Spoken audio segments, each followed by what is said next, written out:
At dahil tayo ay may oras pa, ayan, may panahon pa tayo para makikipagtsikahan. Yes, meron tayong bagong chika. Ito ang sabi niya. Sabi niya, pansin ko, daming perfect na tao.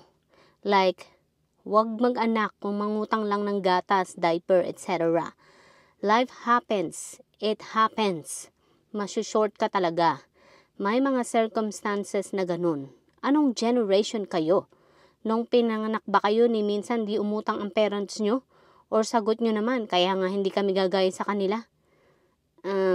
Yes, that's the purpose of it, darling. Okay? Kaya nga sabi ko nga, kaya nga sabi ko, dapat yung nangyari sa atin, ginagawa natin yung lessons, okay? Yung nasaksihan natin mula sa ating mga past generation is hindi na natin gawin uli. Yan ang purpose ng mga pinagdaanan natin sa buhay, okay? Kagaya ko, sabi ko nga, nakita ko kung gaano kahirap ang buhay na magkaroon ng anak ng ikaw ay hirap sa buhay, yung hindi naging handa sa buhay, okay? Dahil nga, itong mga magulang ko, si nanay, ay, anong tawag dito, nung nag-asawa siya ay napakabata pa niya, 15 years old pa lang. Hindi pa nakakatapos ng pag-aaral, hindi nakatapos ng elementary, nag-asawa na agad. Biruin mo 15. At the age of 15, dapat ikaw ay nasa mga magulang mo pa lamang, hinuhubog ang iyong pagkatao, okay? Mula sa tahanan ng iyong mga magulang, okay? Ginagabayan tayo ng mga magulang. Pero, ang ginawa niya ay hindi. Dahil wala din siya maasahan dun sa parents niya, okay? At bilang mga anak, kasi nga kami ang naging anak, So, ang nanay ko is, kumuha sila ng maraming anak. Nagkaroon siya ng 4 na mga anak mula sa unang napangasawa. At yun ay ang tatay ko. At nang namatay ang tatay ko, ay nag-asawang muli ang nanay ko. At nagkaroon naman siya ng 5 mga anak doon sa stepdad ko. At nasaksihan ko yun, sabi ko nga.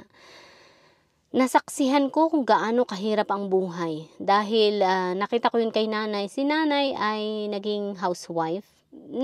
Sumubok naman ang nanay ko na mag-sideline, side hustle. Nakita ko naman yung pagsusumikap ng nanay ko noon, kaso hindi talaga makaya dahil nga massive na talaga yung desisyon na ginawa niya sa buhay niya. Sobrang massive, sobrang laki, okay? Dahil nga, syempre, siyam ba naman ang mga anak, paano mo pagkakasyahin yun, okay? Tapos, kaya kinailangan niyang tanggalin yung mga anak niya, yung 4 niyang mga anak mula sa una niyang naging asawa. Okay? Ang natira naman sa kanya 5, marami pa rin yun. 5 plus silang mag-asawa, so total of 7 na din. Plus, yung mga anak pa ng aking stepdad ay nandoon din. Kaya talagang sabi ko nga, dapat ang magiging decision mo ay magiging firm. Ayusin mo yung magiging decision mo sa buhay. Okay?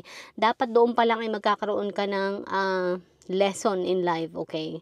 Dahil sabi ko sa inyo, ang buhay ay isang malaking paaralan. Tuturuan tayo araw-araw ng maraming mga lesson sa buhay, ng mga lesson plan, mga assignment, okay? Tuturuan tayo niyan, kaya dapat matuto ka talaga, okay? Dapat magmasad ka talaga. So, yun nga, nakita ko ang nanay ko, lagi siyang nangungutang, hindi lang siya. Ako pa, minsan naranasan ko rin yun. Pitatakbo niya ako sa tindahan noon dahil sabi niya, pumunta ka sa tindahan, mangutang ka kila Andoy ng sardinas. Isang sardinas. Sabi ko. So, nandun pa ako sa nanay ko. Syempre, 5 yung mga nandun, 7, plus ako, 8, plus yung mga anak pa nga ng stepdad ko, kumbaga. Sabi niya, umutang ka ng sardinas. Umutang ako ng sardinas. Pero nung mangyak-ngyak ako kasi ayokong mangutang ng sardinas. Bukod sa nakakahiya ay ayaw na kaming pautangin. Pero wala kang magawa. Utusan ka ng nanay mo. Bata ka pa noon. Nasa elementary, grade 1, grade 2, ganyan. Tapos lapit ako kay Mang Andoy. Sabi ko, Mang Andoy, sabi po ni nanay, kung pwede daw pong makautang ng sardinas, ng isang latang sardinas. So, si Mang Andoy magagalit. Sabi niya, hindi na ako magpapautang. Nakita mo yung nakalagay dyan? May sign na nakalagay, no credit. Sabi niya ganun. No credit daw, bawal mangutang. Tapos sabi niya, at saka dami-dami ng utang ng nanay mo sa akin. Bayaran niya muna yung mga utang niya. So, uwi ako ng bahay. Hindi ko, nanay, ayaw na magpautang ni Mang Andoy. Tapos sabi naman niya ay alam, mangutang ka dun dun sa bilin. Diyos ko, doon naman ako sa bili ng utang. Ayaw din akong pautangan. Sabi ko, nanay, ayaw din magpautang. Anong gagawin ko? Bahala kayo. Sabi niya ganun. Wala tayong kakainin, sabi niya ganun. So, yun. Kaya, natuto ako doon. Kaya nga talagang napakahalaga na bago ka mag-asawa ay bubuuin mo muna ang pinansyal mo. Bubuuin mo muna ang sarili mo. Uunahin mo muna yung mga pangunahing kailangan mo sa buhay, okay? Kung kailangan mo mag-aaral, dahil ikaw ay nag-aaral, patapusin mo muna yung pag-aaral mo. Kung kinakailangan ikaw ay magtrabaho muna at wala kang kaperahan, wala kang pera, unahin mo muna yung pagtatrabaho. Kumita ka muna ng pera, mag-ipon ka. Tapos kung kailangan mo ng bahay at wala kang sariling bahay, ayaw mo naman nakikitira sa magulang mo, or yun nga, para hindi ka makatira sa mga magulang mo, or wala kayong, yung mga magulang mo, kayo, lahat kayo magkakasama, wala kayong sariling bahay, nangungupahan, yun muna ang unahin nyo. Yun muna ang gawin nyo. Kumuha muna kayo ng sarili nyong bahay. Isaayos nyo muna ang buhay bago kayo mag-asawa. Sabi ko nga, pinagpaplanuhan ang lahat ng bagay, okay? Nag-iipon, nagkukwenta, para hindi ka ma-short, para hindi mo kakailanganing mangutang, okay? Pinaplano yan kung ilan ang magiging anak mo, kung ano yung magiging buhay mo. Pinaplano lahat yan, pati sa pag-aasawa. Ganun din, dapat magpaplano kayo. Sabi ko nga doon sa nakaraang video ko, pipiliin nyo kung sino yung lalaking mapapangasawa nyo, kung sino yung babaeng mapapangasawa nyo, kung sino yung makakasama nyo sa habang buhay. Mahalaga na kilalanin nyo ang mapapangasawa nyo, okay? Kung siya ba ay may trabaho, una sa lahat, kung siya ba ay may trabaho, may regular na trabaho, may pera, may ipon, marunong sa buhay, meron ba itong mga anak, okay? Kasi kung ito ay may mga anak, sa dati niyang asawa, okay, let's say 3, 4, 5 ang mga anak, at ikaw naman, okay, kayong dalawa, pag nagsama kayo, tatanungin mo ang sarili mo, pag nagsama kayo, tingnan mo muna siya, kilalanin mo muna siya, dumaan muna kayo sa dating stage, okay? Tapos, tingnan mo kung siya ba ay nakakasustento sa mga anak niya, nakakabigay sa mga anak niya. Walang problema sa pera, hindi nahihirapan sa pera. Sabi ko nga, hindi porket gusto mong isang lalaki, sasama ka na. Hindi porket gusto mong isang lalaki, sisigi ka na. Hindi ganun. Dapat iisipin mo muna ang lahat ng maraming bagay, yung mga magiging desisyon mo, okay? So, titingnan mo, siya pa ay nakakabigay ng pinansyal dun sa mga anak niya, ng sustento sa mga anak niya, nang walang problema. At siya ba ay parating may trabaho, parating may trabaho, or laging may trabaho nga, hindi nawawalan ng trabaho. At sabi ko nga, may ipon ba siya? Marunong sa pera, na kahit pag nawalan ng trabaho ay iniisip para na, hindi ako pwedeng tumigil sa pagtatrabaho, may pera ba ako?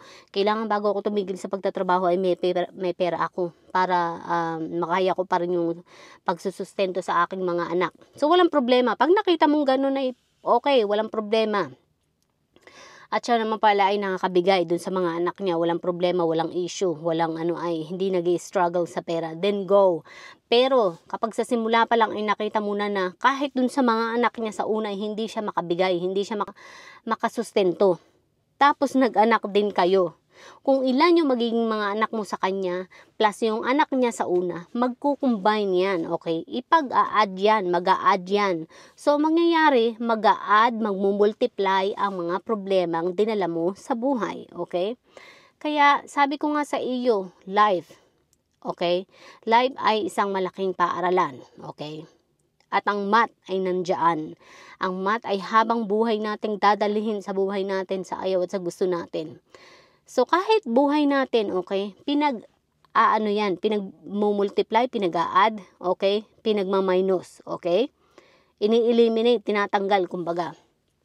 So, ganun ang gagawin mo. So, ang mangyayari, ito pinag-combine mo lahat ng mga problema mo, nag-add yan. So, ilan ang mga anak mo, ipag-combine mo dun sa mga anak niya, there you go. You create a massive decision in your life na hindi mo makukontrol pag lumaki na. May hirapan kang i-control yung mga decision na pinasok mo, okay? Kaya dapat ay sabi ko nga, mahalaga na pipiliin mo, okay, ang magiging buhay mo. Ang magiging buhay mo ay nasa mga kamay mo, okay? Nasa sa iyong mga kamay, nasa sa iyong mga desisyon ang magiging buhay mo sa hinaharap. Sa ngayon at sa hinaharap. Yung magiging tatay o nanay ng mga anak mo ay nasa mga kamay mo, okay? Kasi ang mga anak hindi makakapamili ng magulang. Tayo ang makakapamili ng magiging magulang ng ating mga anak, okay? Ng ating magiging mga anak. Kasi sabi ko nga, pag nagkaroon ka, pag pinili mo yung maling desisyon mo sa buhay, pag nangyari lahat ng yan, ang magiging kawawa sa pagdating ng panahon, hindi lang kayo pati yung mga magiging anak nyo, sila din yung magiging kawawa sa mga naging desisyon nyo sa buhay. Tapos kayo, nagpatuloy pa rin kayo sa maling desisyon nyo sa buhay. Darating ang panahon, yun pa rin yung kaharapin nyo kasi pera pa rin ang magiging problema nyo sa pagdating ng hinaharap. Ngayon, mapapasa na dyan na mapapasa yung parang breadwinner na yan, okay? Kaya yun ang tinatak ko sa sarili ko. Isinumpa ko talaga sa sarili ko, sabi ko, hindi ko yan gagawin sa magiging anak ko. Okay? Hindi ko ipapasa sa kanya kung ano yung pinagdaraanan ko sa ngayon or in 20 years mula sa magulang ko, okay? Dahil nga sa naging mga desisyon nila sa buhay. Pero yun nga, wala na akong magagawa doon. Kaya nga, hindi ko na yung makokontrol kasi nandun na yun sa past na hanggang ngayon ay dala-dala ko. Pero ang hiling ko na lamang is, yun nga, nasabi ko mababago ko yung future. Hindi ko yun maipapasa sa anak ko.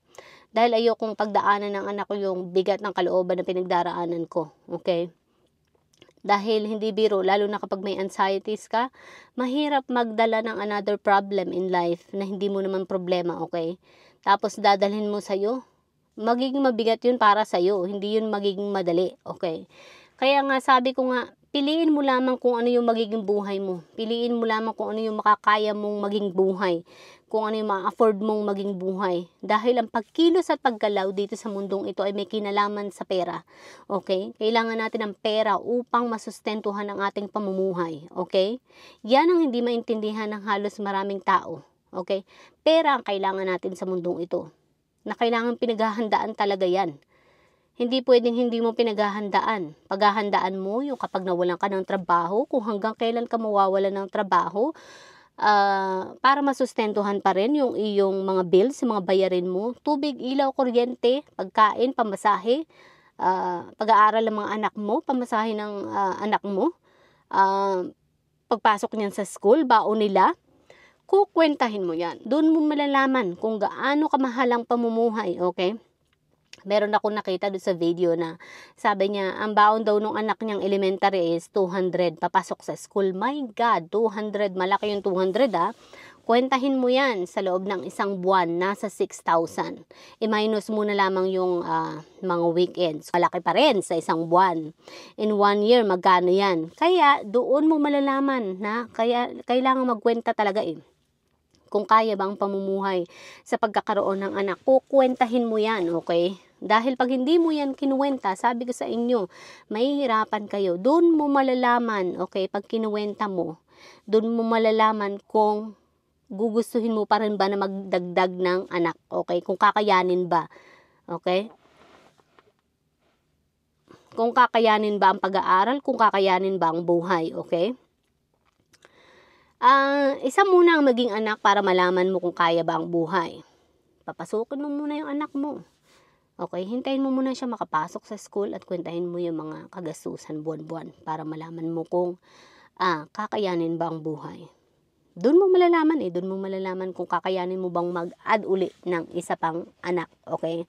Kasi sabi ko sa inyo, i-combine mo yan, ikaw, ang asawa mo, ang anak mo, so 3 na kayo sa isang bahay. So, hindi pwede na mag-aanak ka uli na mag-aanak sa mga panahon na hindi yung pa nakukwenta kung magkano yung mga gastusin mo, okay? Tapos, sabi ko nga mahirap kailangan mong paghandaan. Pag nagkasakit ka, pag nagkasakit ang anak mo, pag nagkasakit ang asawa mo, kayong 3, kailangan ay handa ka. May ginanga ngayon, sa panahon ngayon pag nagkasakit ka, may libre ng ospital. Pero noong unang panahon, walang libre. Or meron din yata. Meron yata, lalo na kapag may insurance ka, lalo na yung mga nasa military, okay, meron yun. Pero I mean, in my times noon, natatandaan ko, wala talagang libre. O siguro dahil hindi lang namin alam. Okay. Pero sabi ko nga, napakahalaga pa rin na may pera ka. Dahil para pag nagkasakit ka, pag tumigil ka sa pagtatrabaho, pag lumipat ka ng lugar, kasi gusto mong, halimbawa, ito na lang isang malaking halimbawa, toxic yung trabaho mo, gusto mong iwanan yung trabaho mo, pero wala kang choice, okay? Kung may pera ka, magkakaroon ka ng choice. Aalisan mo yung trabaho mo, iwanan mo yung trabaho mo, maghanap ka ng ibang trabaho. Meanwhile, habang naghahanap ka ng trabaho, patuloy ang kagastusan. So, kung meron kang pera, naipon na pera, naitabi na pera, yun ang magagamit mo para masustentuhan pa rin yung mga araw, mga buwan na hindi ka nagtatrabaho. Okay, yun ang dahilan kung bakit mahalaga na pinagpaplanuhan ng pera. Kung bakit mahalaga na dapat ay may pera ka. Na sana maintindihan ng marami. Okay? Kaya doon talaga ako na-shocks doon sa sinabi niya na darating daw sa ganung buhay na masyashort ka. Girl, hindi ka masyashort kung pinagplanuhan mong buhay. Okay? Dahil ako, kaya nga pinagplanuhan ko yung naging buhay ko, kaya hindi ako nasyashort. Okay? Kumbaga ngayon, nasyashort. Well, hindi pa naman ako nasyashort. Na-stress lang ako. Pero kaya pa naman. Okay? Okay. So, yun lang po ang aking mai-advise. Okay? Mag-aral sa malaking paaralan ng mundo. Okay? Matutong magmasid sa malaking paaralan ng mundo. Okay. Salamat po sa panonood at salamat po sa mga bagong subscribers. Malapit na po tayo sa 1K subscribers. Yay! Okay, bye. Thank you.